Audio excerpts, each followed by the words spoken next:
కానీ పెట్టుకునేది నుదుటి పైన. విలువ ముఖ్యము కాదు, ఎక్కడ పెట్టుకుంటామనేదే ముఖ్యము. ఉప్పులాగా కటువుగా మాట్లాడేవాడు నిజమైన మిత్రుడు. చక్కెరలాగా మాట్లాడి మోసగించేవాడు నీచుడు. ఉప్పులో పురుగులు పడ్డ దాఖలాలే లేవు, తీపిలో పురుగులు పడని రోజే లేదు.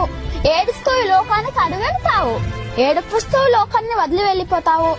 రమ్మన్న సమార్గంలోకి ఎవ్వరూ రారు, వద్దన్న చెడు మార్గాన్ని ఎంచుకుంటారు.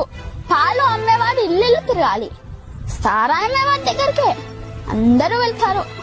పాలల్లో నీళ్లు కలిపినావా అని అడుగుతారు, ఖరీదైన సారాయిలో నీళ్లు కలుపుకొని తాకరు. పెళ్లి ఊరేగింపులో బంధుమిత్రుల ముందు, వడ్డు వెనకాల. శవయాత్రలో శవము ముందు, బంధుమిత్రులు వెనకాల. శవాన్ని ముట్టినందుకు స్నానం చేస్తారు, మూగజీవులను చంపి పూజిస్తారు. కొవ్వొత్తుని వెలిగించి చనిపోయిన వారిని గుర్తు